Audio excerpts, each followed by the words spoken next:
so much strife, so much sadness, cutting my heart like a knife. What could be the remedy for our global malady? Vous me dites quand vous êtes prêts, c'est super. Allez, c'est parti. Bien, retour pour cette nouveau temps fort, qui est une conférence internationale sur l'hôtellerie haut de gamme et luxe en montagne. Alors, petit pitch d'introduction pour vous tous. La priorité à l'hygiène, le fait de favoriser le bien-être, l'éco-responsabilité, les expériences immersives, le coworking. Les établissements hôteliers, désormais, multiplient les services et diversifient leurs horizons pour mieux répondre à la mutation des comportements et de la consommation de leur clientèle. En réalité, contrairement à ce qu'on pourrait imaginer, la crise sanitaire n'a pas créé de tendances majeures, elle a plutôt révélé et boosté certaines tendances. Et on considère que ce qui était de simples signaux faibles deviennent maintenant des tendances lourdes. Le premier confinement a pratiquement fait gagner, selon le sujet numérique ou autre, plus de 5 ans de maturité sur des sujets liés à l'éco-responsabilité ou au numérique par exemple. Alors sans surprise, au premier rang de ces phénomènes qui se sont renforcés, eh bien on trouve le niveau d'exigence de la clientèle, le niveau d'attention aux détails, et c'est particulièrement vrai dans les hébergements haut de gamme et luxe. Alors pour parler de ces sujets, eh bien j'ai le plaisir d'accueillir Laurent Schell, cofondateur de Friendly Hotel Collection, et Éric Dardet, président directeur général du groupe Baumier. Merci messieurs de nous rejoindre sur scène.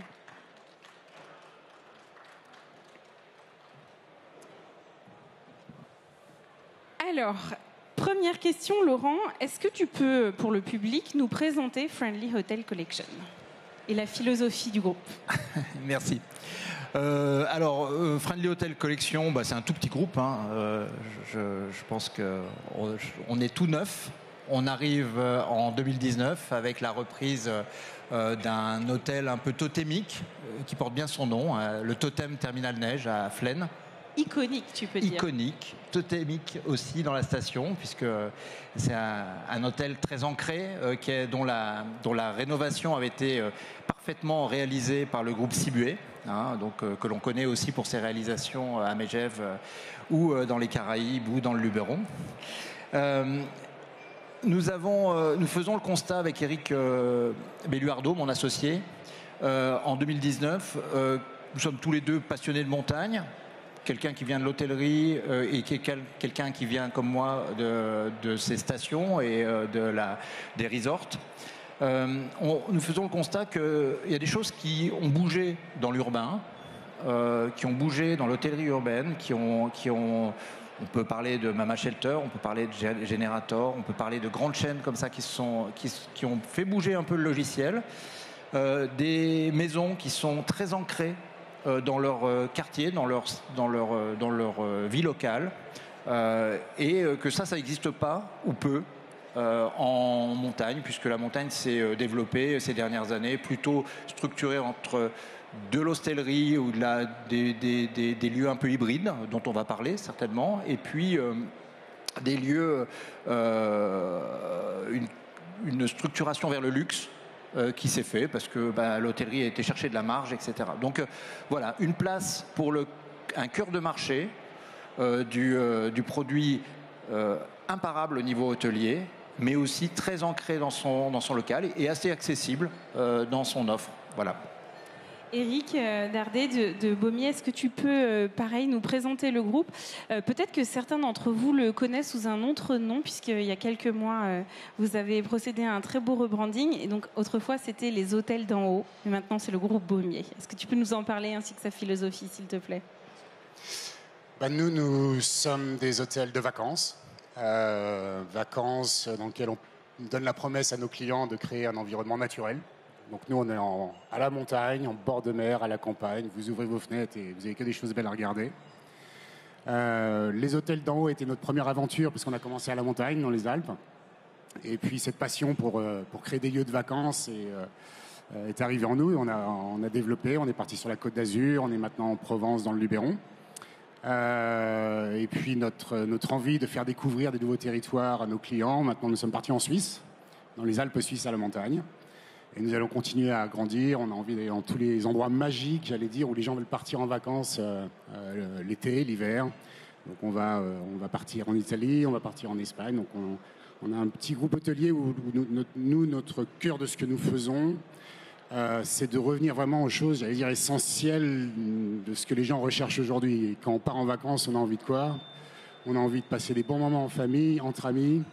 On a envie de se retrouver dans les endroits qui sont magiques. On a envie de se retrouver dans les endroits dans lesquels on découvre nos régions, nos localités. Donc un petit peu comme toi, nous, c'est important d'avoir des hôtels qui sont respectueux de notre environnement, où les gens vont vraiment découvrir, avoir des expériences qui vont les amener à faire découvrir nos régions. Donc voilà, ça va faire maintenant presque un an qu'on a changé de nom. Donc on est passé maintenant Baumier depuis un an. On a 11 hôtels et puis un petit peu plus à venir. Ça marche. Selon vous, tous les deux, quelles sont les attentes de la clientèle dans cette ère qui est certes post-crise, mais quand même encore avec du Covid, ou de la Covid, c'est-à-dire avec encore des contraintes sanitaires qui évoluent sans cesse et qui exigent de s'adapter quasi du jour au lendemain, parfois même le jour même. Vas-y Laurent. Alors, je pense que cette période de crise nous a beaucoup appris. Je vais dire, nous, le challenge pour nos équipes, c'est sur nos 2 premiers hôtels, ça a été de dire comment on fait lorsqu'on essaye, comment on reste friendly lorsque on a des clients et du personnel qui est masqué, qu'on est obligé de servir en room service pratiquement tous nos services. Voilà, c'est quoi la relation qu'on noue avec nos clients et comment on utilise les nouveaux outils, les outils digitaux, etc. pour nous accompagner dans cette expérience-là et accompagner nos clients pour être différents. Et puis, ça nous a beaucoup appris, mais ça a beaucoup appris aussi à nos clients. Ça a réappris le sens de la simplicité. Peut-être une très grande attente au niveau de l'humain. C'est-à-dire nous sommes dans des métiers de service. Des fois, on a un peu oublié ce métier-là, ce mot, que le service s'est fondé sur la relation humaine, sur l'accompagnement. Donc, ils nous ont challengés sur ces sujets-là. Et moi, je peux vous dire que cet hiver, la première fois qu'on a eu le droit d'enlever les masques, ça a été quelque chose de très très fort pour nos clients et pour nos équipes. Parce que tout d'un coup, on se retrouvait avec cette relation encore plus humaine qu'avant et avec des attentes très fortes. Éric, comment vous l'avez vécu chez Baumier? Comment vous le vivez au quotidien? On l'a vécu un petit peu comme tout le monde. C'était des moments un peu plus durs que d'autres. Je pense que ce qui est intéressant dans ce qui est arrivé dans cette période de Covid, et tu l'as très bien exprimé dans l'introduction, c'est que ça nous a aidé à accélérer les choses qui en fait étaient vraiment importantes pour notre société, vraiment au sens large, c'est-à-dire de se rendre compte qu'aujourd'hui, il faut revenir à des choses qui sont essentielles. Et quand on parle des choses essentielles, on veut bien manger, on veut s'assurer que ce qu'on fait, ce qu'on prend dans notre corps fait du bien, on veut s'assurer qu'on prend soin de nous, de nos corps, le sport, la manière dont on vit est devenue importante. Et Covid, quelque part, a accéléré tout ça, ou de ces sujets qui à une certaine époque, on pouvait se permettre d'en parler, aujourd'hui sont devenus des sujets prioritaires pour nous. Et nous, la période Covid, en fait, on l'a vécu avec beaucoup de contraintes, comme tout le monde. À un moment, les frontières sont ouvertes, après c'est fermé, il faut mettre les masques, il faut les enlever. Donc ça a été dur, mais comme tout le monde, on s'adapte. Et ce qui est resté du Covid pour nous, et je pense que c'est là où ça a vraiment des bonnes choses, c'est par exemple, aujourd'hui, beaucoup de nouvelles technologies ont été introduites de la manière dont on offre nos services aux clients, en concentrant l'humain beaucoup plus sur avoir un échange avec nos clients, plus que sur avoir des espèces de procédures qui, dans l'hôtellerie en plus, on est vraiment très mauvais en général. On a un tas de procédures au moment où de faire un check-in, une réservation, un check-out, on est des erreurs, quoi. Vous voulez passer une commande, ça attend 10 minutes. Et Covid nous a forcé à un petit peu se remettre en question et à remettre des nouvelles technologies en place. Donc ça, c'est resté. Je pense qu'on se doit aujourd'hui, parce que Covid est derrière nous et puis on apprend à vivre avec, c'est pas complètement derrière nous. Aujourd'hui, on a des responsabilités envers nos clients et envers nos équipes. Je pense qu'aujourd'hui, on parle encore d'adaptation. Il y a des gens encore qui ont envie de distanciation sociale ou qui ont envie de s'assurer que les habitudes qu'on a eues depuis 2 ans, quelques-unes restent. Donc aujourd'hui, on doit continuer à se diversifier, à donner du choix, donner le choix à nos clients aussi bien qu'envers nos équipes. Donc on a moins de contraintes obligatoires comme on a eu. Mais en contrepartie, on n'a pas tout fait disparaître et on laisse le choix soit à nos clients, soit à nos équipes, hein, de garder la distanciation sociale, par exemple. Mais cette période, pour nous, a été, j'allais dire, très instructive, très constructive, et qui nous emmène dans un monde qui en avait besoin quelque part. Donc bon, on l'a vécu un peu comme tout le monde, avec des contraintes, mais on ressort très positif de ce qui s'est passé. Donc finalement, c'est sortir des procédures pour remettre de l'humain et de la fluidité. Si on parle de ça, automatiquement, ce qui me vient en tête, c'est tous les sujets de politique RSE. Est-ce que vous sentez qu'il y a une demande croissante de la part de votre clientèle ? Est-ce que vous diriez éventuellement que c'est déjà un critère majeur de choix ou pas encore ? Et la vérité. Non, alors, c'est quelqu'un qui vient de l'extérieur et à l'hôtellerie, parce que c'était mon cas, même si j'ai toujours été passionné et dans mes précédentes fonctions, j'ai accompagné beaucoup de groupes hôteliers dans leur développement. Un peu la surprise, vous savez, quand vous arrivez, ce qui s'était fait de mieux il y a encore 3 ans en arrière sur la politique RSE, c'était nos serviettes plantent des arbres. Vous connaissez ça ? C'est voilà, on lave pas nos serviettes, alors voilà. Mais c'était ce qui s'était fait presque de mieux. Donc le chemin est quand même très. Faut pas se mentir. On est dans un métier, surtout dans l'hôtellerie de loisirs, puisque on parle bien de lieu de vacances. Et tu l'as très bien dit tout à l'heure. On est dans un métier de la futilité.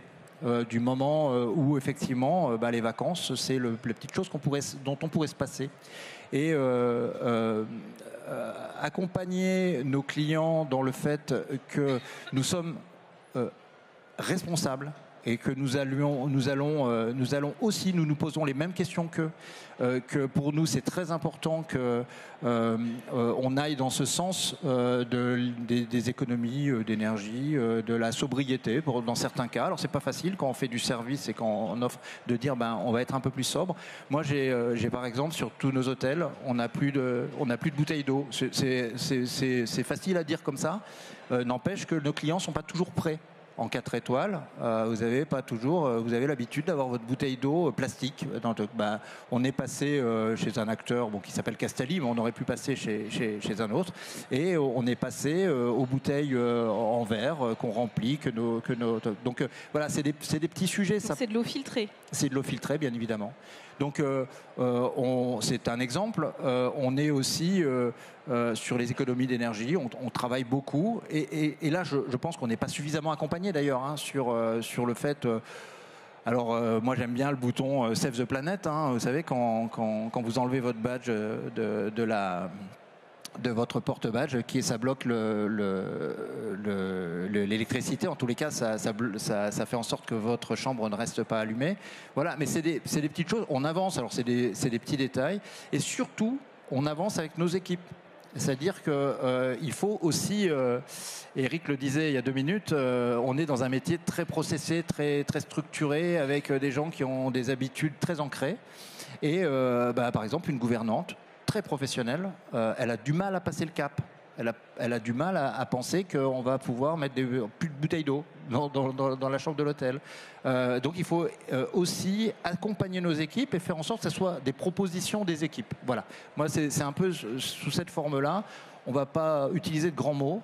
Nous, c'est vrai qu'on aspire à être Bicorp, par exemple, donc c'est à vraiment prendre en compte ces éléments-là.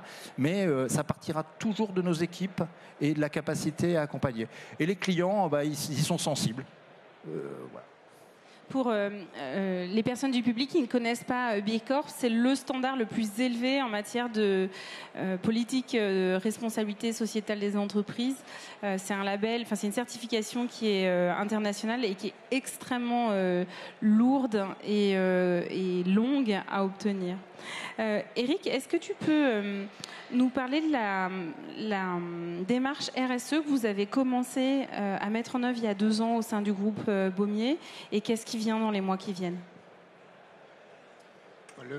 Le sujet RSE pour nous est c'est un pilier de ce que l'on crée dans notre hôtellerie. Le sujet RSE est assez large. Souvent on peut l'interpréter de différentes manières, mais c'est un sujet qui est assez large, c'est sociétal, on prend soin de notre environnement, on prend soin de l'humain, on prend soin des uns et des autres. Donc, j'allais dire, pour nous, c'est une priorité, mais pas juste une priorité, c'est notre manière de vivre. Donc, dans les choix que l'on fait de tous les jours, de ce que l'on crée pour nos clients, pour nos équipes, c'est un choix de vie. Et dans notre démarche que l'on a depuis 2 ans, mais probablement depuis plus longtemps, depuis même les hôtels d'en haut, ça fait 10 ans que je suis dans le monde de la montagne et de nos hôtels. Il y a quelque chose dans lequel on se doit, quand on a le privilège, dans les endroits où nous sommes, de prendre soin de notre environnement. C'est un privilège d'être à la montagne. C'est un privilège d'être sur un bord de mer ou d'être en Provence, dans le Luberon ou d'autres endroits. Et ce privilège, nous, on se doit de le rendre et de prendre soin de la planète. Et de prendre soin des gens et de prendre soin des uns et des autres. Donc pour nous, ça a toujours été un sujet capital. C'est notre ADN, c'est ce que l'on fait. À certains moments, c'est des extrêmes, des choix que l'on fait où le client va dire ah, mais vous ne servez pas de ça à telle saison. Bah non, on ne fait pas parce que pendant cette saison, c'est ce légume, c'est ce fruit, c'est un parti pris. Ah, vous n'avez pas de, je sais pas, vous ne servez pas de frites dans votre hôtel en Provence. Je fais non, en Provence, on va vous faire manger des tomates, vous allez voir, c'est meilleur pour votre santé. Donc il y avait certains partis pris, à certains moments, ça choque un petit peu, et tu le disais, c'était la rapidité dans laquelle les gens comprennent l'urgence de ce qu'on est en train de vivre. Et nos sujets RSE, aujourd'hui, quand je parle d'urgence, c'est un sujet d'urgence.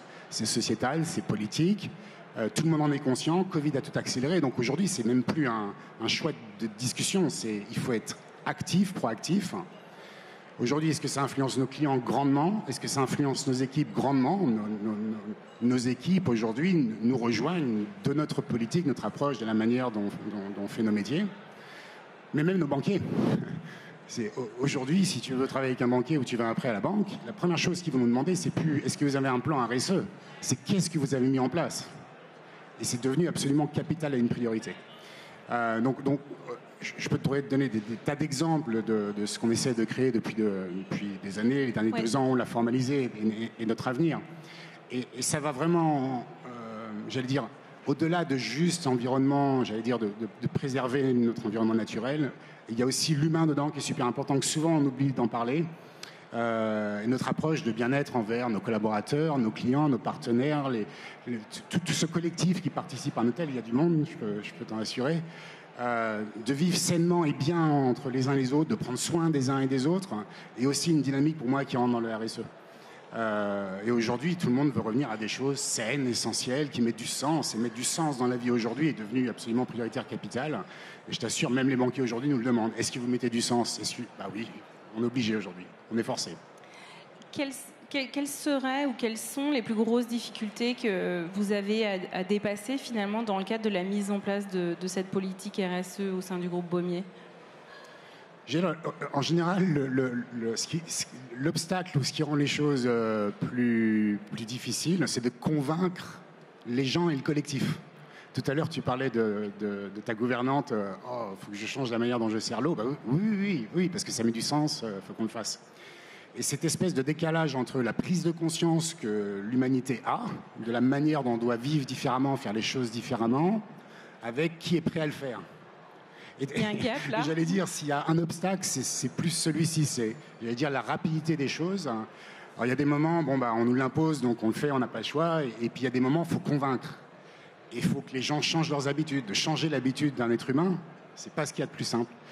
Et il faut être convaincu, il faut avoir une vision, il faut que ça ait du sens, et il faut être motivé à le faire. J'allais dire, c'est probablement le plus dur. En général, souvent, on pense aux contraintes financières. On trouve toujours des moyens financiers pour faire avancer les choses. On utilise des nouvelles technologies, on peut faire d'autres choses. Il y a d'autres manières de gérer la pression économique des décisions que l'on prend. Mais l'être humain est probablement l'obstacle le plus lent. Bon, c'est bien, c'est rassurant de se dire qu'on peut plus se cacher derrière cette excuse-là. Est-ce que, parce qu'on parle de RSE, mais il y a un énorme sujet autour du F&B, donc tout ce qui touche au food and beverage, donc l'alimentation et les boissons, autour du F&B local, sain, biologique. Actuellement, ça fait partie des grosses demandes de la clientèle. Pourtant, tu l'as dit tout à l'heure, il y a certains aliments qui ne poussent pas en montagne. Le chocolat ne pousse pas dans les Alpes. Certains vins, on ne les trouve pas à la carte. Et pour autant, on a des clients qui peuvent avoir fait plusieurs kilomètres, plusieurs centaines, voire milliers de kilomètres pour pouvoir boire ces vins ou manger certains produits alimentaires. Comment est-ce que vous faites pour concilier ces demandes d'une clientèle haut de gamme, voire luxe, avec une réalité ou une contrainte, on la prend comme on veut, liée à la RSE et notamment au fait que, oui, le chocolat, ça pousse pas dans les Alpes? Alors, en fait, plusieurs types de réponses. En ce qui nous concerne, alors, oui, la tranchette de tomates sur le bord de l'assiette, ça, c'est le truc. Faire changer un chef ou quelqu'un qui va dresser une assiette et lui dire non, la tomate en hiver aux Arcs ou à Flaine ou à Val d'Isère, c'est moins le Moi, j'ai là une expérience qu'on a eue aux Arcs, mais sur un autre hébergeur. Hein. Je le prends parce que je trouve qu'ils avaient fait quelque chose d'assez fort. C'est Village Club du Soleil qui a décidé il y a 4 ans déjà, d'enlever toutes les tomates de ça. Bon, c'est un village avec plus de 500 lits, etc. 10 tonnes de tomates économisées. 10 tonnes. Je veux dire, moi, quand on m'avait donné les chiffres, je me dis, c'est impressionnant quand même. Et c'est vrai qu'il y a une démarche d'accompagnement. Et on en revient à ce sujet-là. On a tous et on aspire vraiment, et je pense qu'on est nombreux, hein, il n'y a pas simplement Eric et moi, mais on a l'ambition d'avoir des circuits courts, de manger plus sainement, d'offrir à notre clientèle des produits locaux, de montrer aussi notre savoir-faire local. Hein. C'est clair que dans tous nos hôtels, là nous sommes en montagne, le fromage est une religion, le fromager local et l'éleveur vient présenter ses produits. On a des pains locaux, on a des choses. Voilà. Donc c'est de cette façon-là qu'on appréhende les choses, mais ne nous voilons pas la face, effectivement. Le plaisir, c'est aussi de consommer certains produits qui ne poussent pas ou qui ne sont pas produits à directe proximité. Donc, devenir locavore en hôtellerie, c'est extrêmement complexe. En plus, on a des flux qui sont insuffisants. On a quelques maraîchers, par exemple, en Haute-Tarentaise, je pense ce cas-là. Lorsqu'on leur demande est-ce que vous pouvez nous fournir pendant toute la saison, non, c'est pas possible. On a essayé même pour les cantines, nous, hein, c'est clair, et ils nous ont dit jamais, on n'a pas suffisamment de volume, etc. Donc il faut aussi aider les filières à se développer, être à l'écoute. Quand on tombe pas forcément dans la disparition, et ça serait mentir de dire qu'on n'est plus du tout dans l'industriel, parce que c'est pas vrai. On a des volumes qui font qu'on fait appel encore à l'industrie agroalimentaire. Par contre, on aide cette industrie aussi par nos demandes à bouger. Et c'est souvent ce qui est le plus puissant, c'est-à-dire que c'est eux qui développent des nouvelles filières, qui, dans le cadre, préservent un peu nos producteurs locaux, nos producteurs régionaux. Voilà, donc c'est plutôt les leviers, on les a tous ensemble, on les a sur toute la chaîne, on les a pas simplement individuellement en décidant qu'on va plus faire je sais pas, on va plus offrir certains produits au petit déjeuner ou à la carte. Eric, est-ce que tu peux nous parler éventuellement du vin, le sujet du vin, puisqu'il y a des restaurants étoilés dans tes hôtels notamment, et on sait que le vin, c'est quand même, en termes de cash, c'est quand même très important.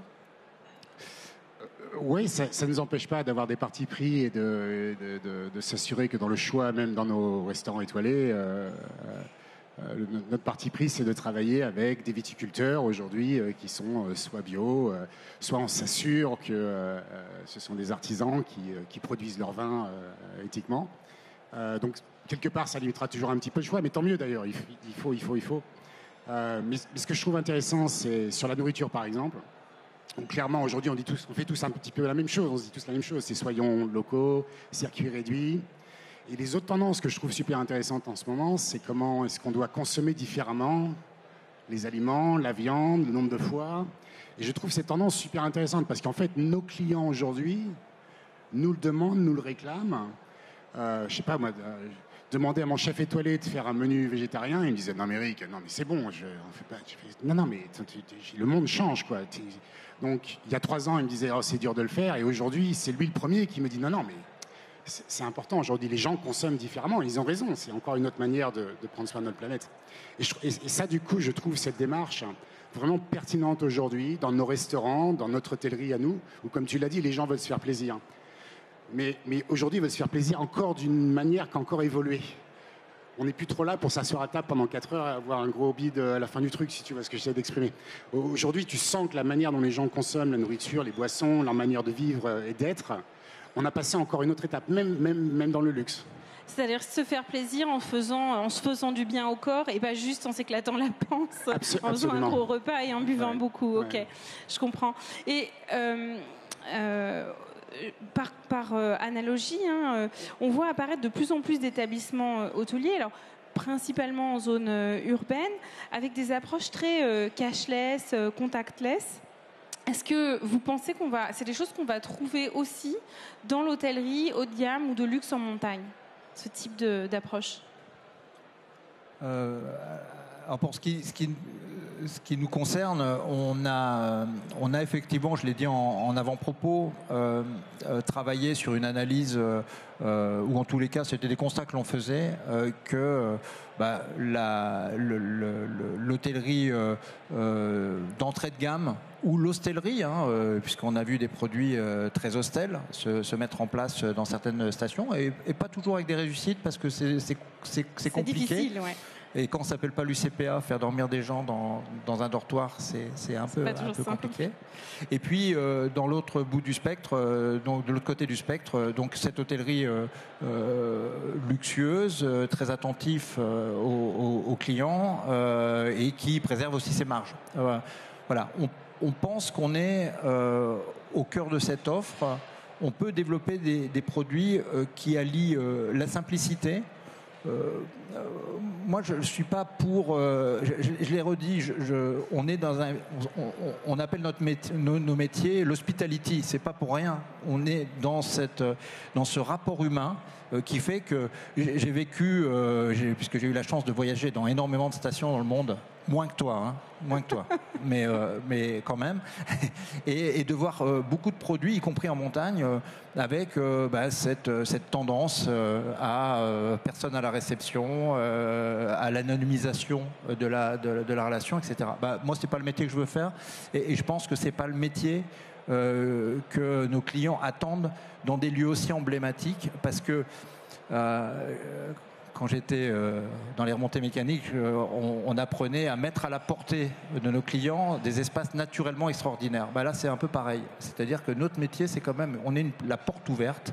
Et ce qui ne se fait pas forcément dans les résidences, ce qui ne se fait pas forcément dans d'autres types d'hébergements, les hôtels doivent préserver ça, c'est-à-dire l'accueil et l'ouverture sur ces lieux qui sont, comme tu le disais tout à l'heure, emblématiques, des lieux de bord de mer, des lieux de montagne, des lieux avec un environnement très très fort, mais qui nécessitent un apprentissage. Donc si vous-même, pour votre client, vous n'accélérez pas cet apprentissage et vous ouvrez pas ces portes-là, vous ne le mettez pas à la portée, c'est pas l'expérience qu'on fera vivre qui sera bien correcte. Éric, tu partages ce constat? Oui, absolument. Ces nouvelles technologies pour nous sont... En fait, il faut bien qu'on réfléchisse à la manière dont on veut les utiliser pour s'assurer que ça apporte une vraie plus-value.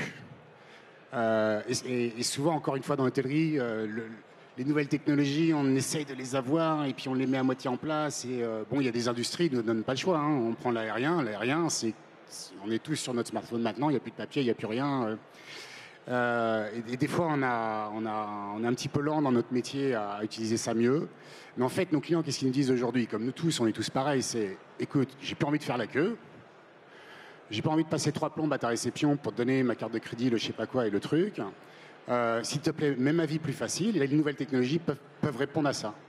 Et là où je rejoins vraiment ce qu'on est en train de dire, c'est nos clients veulent toujours un contact humain avec nos équipes, hein, parce qu'ils ont envie de savoir plus, de poser des questions, de parler avec le chef, de parler avec une réceptionniste, avec un concierge. Et donc ce rapport humain qui fait vraiment partie de notre vie, nous on est en vacances, il reste important. Et du coup, ce qui est bien avec les nouvelles technologies, c'est que ça nous permet de passer moins de temps à faire de la procédure et plus de temps à être avec nos clients.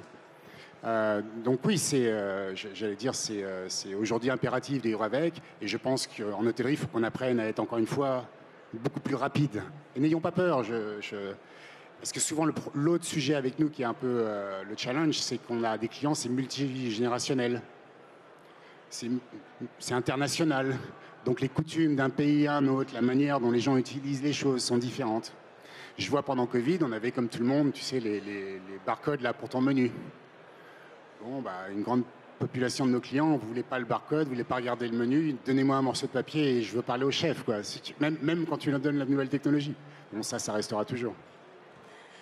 Oui, non, simplement en complément, parce que je ne voudrais pas apparaître comme un anti-techno, ce que je ne suis absolument pas, et tu le sais bien. Du tout, ouais, au contraire. Non, au contraire, effectivement, la fluidité, et je partage les nouvelles technologies, là, nous ont amené, je pense à des... par exemple, pendant la crise, on a utilisé des nouveaux outils comme LaunchUp ou des outils de communication avec nos clients qui sont très fluides, avec nos partenaires aussi en station. On est là sur le salon des remontées mécaniques un peu, hein, donc, et de l'aménagement des stations. Donc, le côté technologique où notre client, de manière très très fluide, dispose de son forfait de remontée mécanique à la réception et de manière très très fluide et très très rapide. Oui, ça c'est des vrais sujets qui font que on se concentre sur les bons moments avec sa famille ou avec ses amis plutôt que sur des moments d'attente ou donc voilà, je voulais simplement rajouter ça. Donc de la techno qui finalement a du sens et pas juste et du gadget pour dire que dans le luxe on se met du gadget. En fait, là, ça aurait pas de sens. Ok. On l'a vu dans très nombreux pans de notre industrie du tourisme d'une manière générale cet hiver, et y compris l'été dernier d'ailleurs, des grandes difficultés en matière de recrutement. C'est particulièrement vrai dans la restauration et l'hébergement. Le recrutement, c'est la première étape, mais derrière, il y a aussi le sujet de la fidélisation du personnel, et on en parlait encore ce midi tous ensemble, le fait qu'on a comme ça des membres du personnel qui en plein milieu de la saison vont partir pour aller dans un autre établissement. Comment vous faites face alors qu'on est là encore dans un contexte où les demandes de la clientèle sont de plus en plus pointues, de plus en plus volumineuses, de plus en plus complexes, comment vous faites face, aussi bien chez Baumier que chez Friendly Hotel Collection, pour attirer les talents et ensuite pour les fidéliser? T'as combien de temps, parce que c'est un sujet qui me passionne. 13 minutes, tu vois. Bon courage. Non, il faut... Une première réalité pour notre industrie. Notre industrie, on a un espèce de réveil là. Ça fait 10 ans, 20 ans, 30 ans que je pense qu'on n'a pas pris soin des gens, on n'a pas pris soin de nos collaborateurs. Bon, il n'y a pas de secret, on n'est pas une industrie, on est réputé pour être bien payé, on fait des horaires qui ne sont pas les plus plaisants. C'est beaucoup de sacrifices personnels envers un métier. Et arrivé un moment, quand on se retourne et qu'on se dit 20 ans plus tard, il n'y a plus beaucoup de monde qui veulent travailler dans l'industrie, il ne faut pas être surpris. Donc c'est bien ce qui se passe, parce qu'il faut qu'on se réveille. Et dans ce même contexte, ça veut dire quoi pour nous aujourd'hui? Ça veut dire qu'on a un rôle, chacun d'entre nous, pour redonner goût à l'industrie, mais remettre en question ce que nous avons fait pour nos équipes depuis tant de décennies. Il y a des choses qui sont évidentes aujourd'hui. C'est que le monde, il change, les gens changent, nous devons changer dans notre industrie. Donc il y a des réponses qu'on n'aura pas tout de suite. Donc, je pense qu'on va tous un peu galérer pendant, je sais pas, le temps que ça prendra, 1 an, 2 ans, 3 ans. On va dire chaque saison, merde, il nous manque 10% de personnel. Bon. Donc on a un premier rôle qui est comment on réattire les gens dans notre industrie, qui est fabuleuse. On vient travailler dans des endroits qui sont magiques. On travaille en équipe. L'hôtellerie, c'est des tas de métiers. Ce que les gens ne se rendent pas compte, c'est qu'on fait tout. On fait du design, on fait du marketing, on fait des ressources humaines, on fait de la finance si on a envie, on fait du service, de la cuisine. L'hôtellerie est un métier qui est vraiment vaste et on peut vraiment s'éclater. Donc je pense que le dernier sujet pour moi qui est important, je pense, pour redonner goût aux gens à travailler dans notre industrie, c'est de remettre du sens. Aujourd'hui, on le voit dans nos jeunes. C'est quoi votre projet? Est-ce que ça met du sens? Est-ce que c'est dans mes valeurs? Est-ce que vous allez prendre soin de moi? Si vous prenez soin de moi, je vais prendre soin de vous et de vos clients. Et on sent qu'aujourd'hui, les gens ont besoin de pas juste un travail pour avoir un salaire et que ce soit alimentaire. On sent vraiment un changement dans la jeunesse. Et donc, du coup, on doit aussi, nous, se remettre en question dans la manière dont on s'en occupe. Donc, je suis sûr que tu vas parler des choses qui sont impératives pour nous, qui sont autour de la formation, comment les gens grandissent chez nous, comment ils ont une vie équilibrée, dans un métier comme le nôtre, où on est ouvert 7 jours sur 7, 24 heures sur 24, mais les gens ont envie de prendre plaisir à vivre. Donc comment on s'occupe de nos équipes pour qu'ils prennent autant de plaisir que nos clients. Donc il y a une espèce aujourd'hui de dynamisme dans lequel, nous, entrepreneurs, on doit prendre soin de nos équipes autant qu'on prend soin de nos équipes. Et on est dans une industrie dans laquelle on doit se remettre en question. Et moi, j'ai commencé serveur dans ma vie, donc je sais ce que c'est de travailler de rien et d'apprendre. Et ce que j'ai trouvé vraiment génial dans notre industrie, c'est la générosité, le travail en équipe. On voyage dans le monde, on rencontre des tas de gens, on apprend des tas de choses. Et notre industrie est fabuleuse, mais remettons les choses dans le bon sens. On a un travail à faire, nous, collectivement, dans nos rôles pour l'industrie. Ça va nous prendre 1 an, 2 ans, 3 ans, on verra. Et après, prenons soin de nos équipes. Laurent, tu veux ajouter Je ne vais pas ajouter grand-chose parce que tu as été très très complet et je partage complètement cette analyse. On va dire, alors de manière assez prosaïque, hein, on est aussi... c'est la symétrie des attentions. Hein. Prendre soin de ses clients, ça nécessite de prendre soin de nos collaborateurs. Et ça débute. On a une très mauvaise réputation, particulièrement en montagne, où c'est difficile d'héberger, où c'est difficile de s'implanter durablement. Hein, parce que habiter en montagne, au-delà de simplement habiter pendant une saison, et on sait que si on veut fidéliser, il faut aussi donner du confort, comme tu dis, du confort de vie et une vision du sens. Il y a beaucoup de gens qui aspirent à nous rejoindre durablement sur les territoires de montagne, mais c'est très difficile d'habiter, de trouver un logement décent, etc. Donc on a cet effort-là à faire. Et puis il faut revaloriser aussi l'image de nos métiers, parce qu'on a aussi des très très belles expériences. Hier, j'étais avec nos équipes, on faisait un petit séminaire de fin de saison et j'avais je reparle des gouvernantes, ils ont une fierté de leur métier et un savoir-faire qu'on n'imagine pas. Donc je pense gouvernants, mais vous avez des émissions de télé-réalité qui ont réenchanté par exemple la cuisine. C'est vrai que tout d'un coup, en quelques années, le métier de cuisinier, de chef est redevenu quelque chose d'important. Et de glamour. Vous avez une émission suisse sur l'hôtellerie qui marche très très bien, où on montre les meilleurs et ils se battent un petit peu sur l'hospitality. Donc là aussi, il faut réenchanter ces métiers. Effectivement, il faut les réimaginer la façon dont on va les vendre aussi et vendre ces carrières à nos collaborateurs. Voilà. Après, la formation. Et j'ai en tête un petit groupe qui a depuis son origine créé un centre de formation parce que justement ils n'y arrivaient pas et qui maintenant on a tous les fruits parce que les gens reviennent, parce que c'est pas grave s'ils quittent pour aller vivre une expérience. On parlait moi je parle des chefs parce que c'est souvent ça a souvent été compliqué de les garder aussi, hein, mais un chef s'il a la possibilité aussi à 30 ans, 35 ans d'aller ouvrir son affaire, puis peut-être qu'il reviendra parce que la vie d'entrepreneur lui conviendra pas, mais de les aider, de nous permettre de constituer ces belles équipes à long terme. Voilà, mais c'est un vrai sujet et ça prendra pas, ça va pas prendre 2 ans. Hein. Il faut vraiment qu'on s'attelle tous ensemble à créer les conditions de la suite. C'est du long terme. Alors parlons de long terme, puisqu'il nous reste quelques minutes pour conclure. Comment est-ce que vous voyez le futur de l'industrie de l'hébergement haut de gamme en montagne ?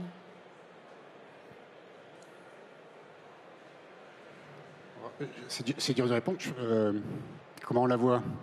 Moi, je la vois. Je pense que les gens auront toujours envie de partir en vacances, auront toujours envie de se faire plaisir, auront toujours envie de passer des bons moments. Je pense que l'industrie de loisirs, de vacances, est une industrie qui sera durable. Je pense que nos régions ont tellement de choses à offrir qu'on aura toujours cet avantage dans lequel oui, le monde entier vient en France pour leurs vacances. Sinon, on est le pays qui reçoit le plus de tourisme et je pense que ça va perdurer. Les gens vont consommer différemment, c'est une certitude. Bon, je pense qu'aujourd'hui, dans cette manière de consommer qui va être différente, il y a des choses qui vont être de plus en plus importantes dans la manière dont ils vont consommer. On revient toujours sur les mêmes sujets.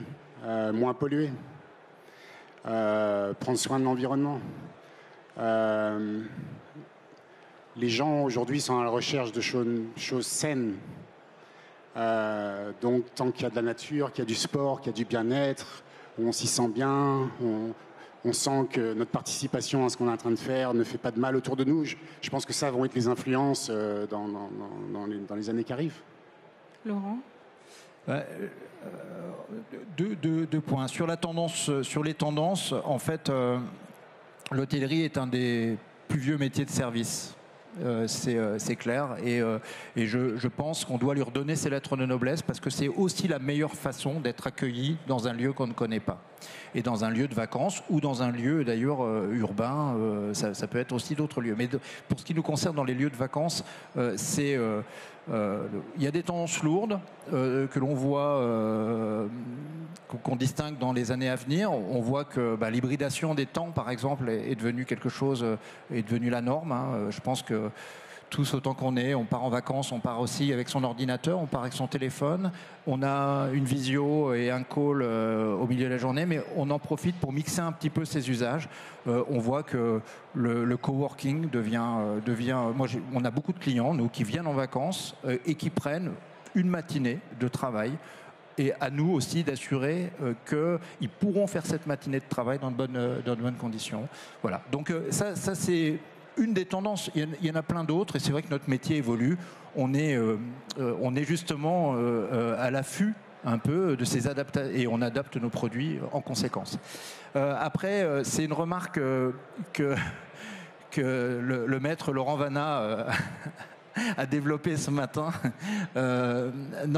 En souriant, il a parlé de l'attraction des nouvelles technologies et c'est un peu tarte à la crème, mais aussi nos futurs consommateurs de loisirs qui sont et de l'hôtellerie, qui sont les enfants actuels, qui ont beaucoup d'appétence pour leur smartphone et qui font des choix maintenant, les loisirs digitaux par exemple prennent beaucoup de place. Alors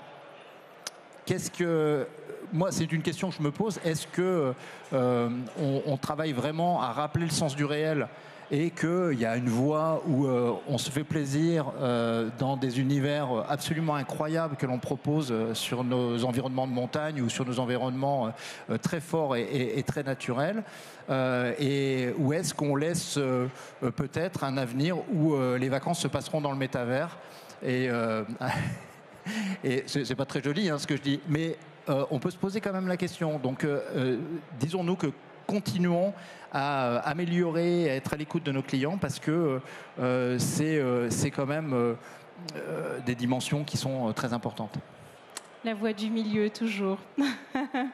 Merci beaucoup, Éric Dardet de Baumier, Laurent Schell de Friendly Hotel Collection pour votre participation à cette table ronde.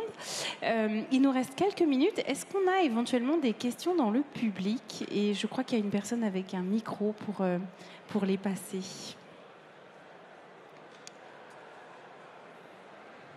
Non, pas de questions. Très bien. Merci beaucoup à tous pour votre attention.